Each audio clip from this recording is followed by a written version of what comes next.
हाँ बच्चों, देखिए चैप्टर 9 के अंतर्गत छूट और कमीशन, इसके अंतर्गत परिचय 2 के अंतर्गत हम लोग आज इस वीडियो में पढ़ेंगे परिचय 2 तथा हल किए गए उदाहरण। इसमें है कमीशन। वस्तु का उत्पादन करने वाली कंपनी को अपना माल स्वयं बेचना संभव नहीं होता, तब वह कंपनी किसी व्यक्ति पर अपना माल, उदाहरण जैसे पुस्तक, कपड़े, साबुन आदि वस्तुएं की बेचने की जिम्मेदारी देती है। ऐसे व्यक्ति को विक्रेता, कमीशन एजेंट ऐसा कहा जाता है।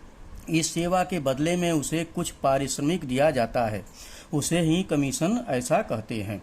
कमीशन प्रतिशत में दिया जाता है, उसके दर वस्तु के अनुसार अलग अलग होते हैं।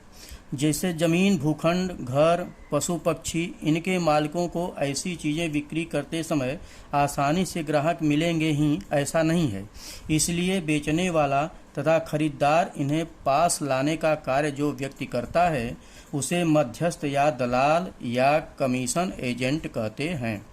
अनाज, सब्जी, फल, फूल इत्यादि कृषि उपज की बिक्री जिस मध्यस्थ के द्वारा होती है उस व्यक्ति को दलाल या आढ़तिया कहते हैं। इस काम के बदले में मध्यस्थ को जो कमीशन मिलता है उसे दलाली या आढ़त कहते हैं। दलाली या आढ़त जो माल खरीदी करता है या जो माल बेचता है उससे या दोनों से मिल सकती है। इसके बाद हम लोग पढ़ेंगे हल किए गए उदाहरण, उससे ये हल हो जाएगा। उदाहरण पहला है, श्रीपति ने एक दलाल के जरिए 2,50,000 रुपये मूल्य का भूखंड सदाशिव को बेचा। दलाल ने दोनों ओर से 2% दलाली ली तो उसे कुल कितनी दलाली प्राप्त हुई? भूखंड का मूल्य है 2,50,000, दलाली उसको 2% देना है, तो 2,50,000 गुणे 2% का मतलब हुआ 2/100। ये 0 काट दीजिए, ये 0 काट दीजिए, ये 25 दूना 50, ये 5,000 रुपया हो गया। 5,000 दलाली हो गया। इसके बाद दोनों ओर से प्राप्त दलाली, कुल दलाली बराबर कितना हो गया? दोनों को देना है, तो कुल दलाली हो गया 5,000 धन 5,000, दोनों तरफ से देना है, तो बराबर कुल हो गया 10,000 रुपये। तो इसका आंसर आ गया कि आंसर बराबर 10,000 रुपये दलाली दोनों तरफ से उसको मिली। इस प्रकार इसके बाद देखिए दूसरा है, सुखदेव ने आढ़तिया के माध्यम से 4,050 रुपये प्रति क्विंटल की दर से 10 क्विंटल गेहूं बेचा। उसने आढ़तिये को 1% की दर से आढ़त दी, तो गेहूं की बिक्री के पश्चात उसे कितने रुपए प्राप्त हुए ज्ञात कीजिए। गेहूं का विक्रय मूल्य बराबर कितना है? 10 गुणे 4,050, तो 40,500। 10 का कितना हो जाएगा? 10 कुंटल का 40,500 रुपया। और इस पर 1% की दर से आढ़त है, तो दी गई आढ़त कितना हो जाएगा? यहाँ हो जाएगा 40,500,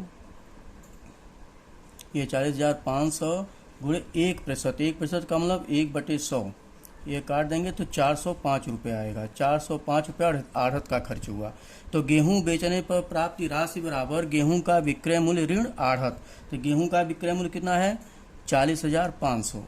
40,500 माइनस, हाँ बच्चों देखो, गेहूं का विक्रय मूल्य ऋण आढ़त 40,500 माइनस 405, ये आढ़त का खर्चा है। जहां मार्केट से आप माल खरीदते हो, जिस दुकान से, उसको वो दुकानदार लेता है आढ़त, तो उसका वो 1% लिया है, तो उसका 405 रुपया होगा। तो 40,500 में से 405 आप घटा देंगे तो आपका आंसर आ जाएगा 40,095 रुपया। 40,095 रुपया। तो गेहूं बेचने के पश्चात सुखदेव को प्राप्त राशि बराबर कितना हो गई? 40,095 रुपया, और वो 405 रुपया आढ़तियों को दे दिया। इस प्रकार इसका उत्तर हो गया, उत्तर आपका आ गया 40,095 रुपये। बच्चों देखो, इसका आंसर है 10,000 रुपये। ये 10,000 बराबर 00 रुपये, इसका मतलब हुआ 10,000 रुपये। और इसका आंसर है 40,095 रुपये। तो इस प्रकार से दो उदाहरण आपका इसके अंतर्गत थे, परिचय 2 के अंतर्गत। ये दोनों उदाहरण हल हो गए। अगले वीडियो में हम जो है अगला उदाहरण और परिचय नंबर 3 पर अध्ययन करेंगे, उसको हल करेंगे, उसके सवाल को। थैंक यू बच्चों।